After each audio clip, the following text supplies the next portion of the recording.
আমাৰ এই বঙাইগাঁও জিলা তৃণমূল কংগ্ৰেছৰ তৰফৰ পৰা মানিকপুৰত আজি এই আমাৰ এটা নিৰ্বাচনী প্ৰচাৰ কাৰ্যালয় আমি উদ্বোধন কৰিছোঁ। যেহেতু কোকৰাঝাৰত আজি আপোনালোকৰ প্ৰাৰ্থীয়ে নমিনেশ্যন দিলে, কোকৰাঝাৰৰ সাংসদ নৱকৰণীয়াৰ বিৰুদ্ধে গোচৰটো কি ক'ব?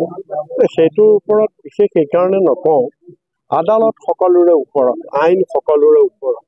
আইনে যি সিদ্ধান্ত দিছে, আদালতে যি সিদ্ধান্ত দিছে আমি সেইটো সন্মান জনাইছোঁ, আমি মানি লৈছোঁ। গতিকে সেইটো আমি তাত বিশেষ আৰু ক'বলগীয়া নাই।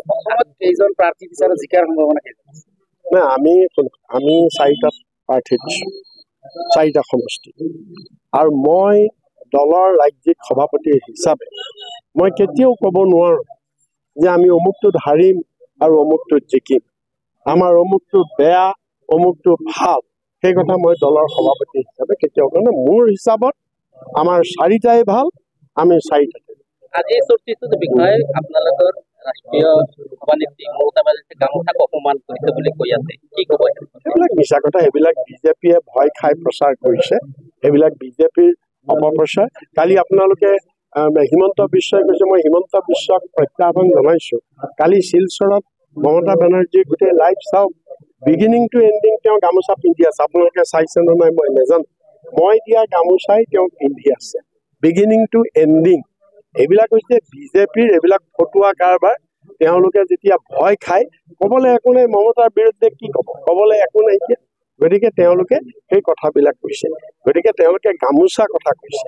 এতিয়া বিজেপিয়ে যে অসমীয়া জাতি শেষ কৰিবলৈ ওলাইছে, কা আইন আনি যে অসমখন শেষ কৰিবলৈ ওলাইছে, সেইটোৰ দায়িত্ব কোনে ল'ব? সেইটো দায়িত্ব কি হিমন্ত বিশ্বই ল'ব?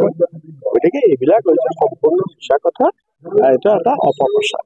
লাখপতি বাইদেউবিলাকে এতিয়া বুজি পাইছে এইটো যে এটা জুমলাবাজি, মানে এইটো হৈছে কি মাছৰ তেলেৰে মাছ ভাজিব বিচাৰিছে, তাৰ বাহিৰে একো নাই। কাৰণ লাখপতি বাইদেউ কি, লাখপতি বাইদেউ কোনো বাইদেউক 1 লাখ টকা দি নিদিয়ে হিমন্ত বিশ্বই। হিমন্ত বিশ্বৰ চৰকাৰে এজনী আত্মসহায়ক গোটৰ মহিলাক মাত্ৰ 10,000 টকা দিব বেংকৰ যোগেদি, আৰু তেওঁৰ একাউণ্টত সেই 10,000 যেতিয়া জমা হ'ব 15,000 টকা বেংকে দিব। 15,000 টকা বেংকে দিব, গভৰ্ণমেণ্টে দিলে 10, বেংকে দিলে 15, 25,000। সেই 25,000 টকা মৰ্টগেজত তেওঁ 75,000 টকা লোন পাব বাইদেউগৰাকী।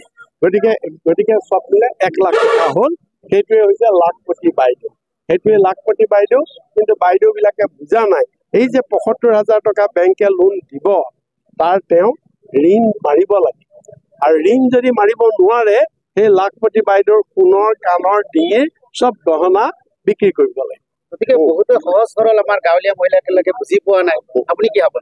নাই, আমি এইটো কথা বহুতত কৈ আছো, আমি কৈ আছো আৰু বুজাইছো। আৰু এটা কথা আপোনাক মই কওঁ, তুমি অৰুণোদয় দিবা, লাখপতি বাইদেউ দিবা, ইমান দিন কি কৰিছিলা? এতিয়া ইলেকশ্যন আহিছে, ঘৰে ঘৰে মোদীৰ ফটো থকা, পদুম ফুলৰ ফটো থকা এই ফৰ্ম দি বিলাই ফুৰিছে। এতিয়া এইবিলাক এতিয়া হ'ব নোৱাৰে, এইবিলাকতো বন্ধ এতিয়া। গতিকে তোমালোকে ইমান দিন যে দিয়া নাছিলা, ইমান দিন প্ৰচাৰহে কৰি আছিলা, তোমালোকে সময় নাপালা নিৰ্বাচনৰ আগত। গতিকে ইয়াৰ পৰাই বুজা যায় লাখপতি বাইদেউবিলাকক এই পদুম ফুলৰ ফৰ্ম দি পদুম ফুলত ভোট দিবলৈহে কৈছে, লাখপতি কাকো নবনাই, চব আৰু গৰীবহে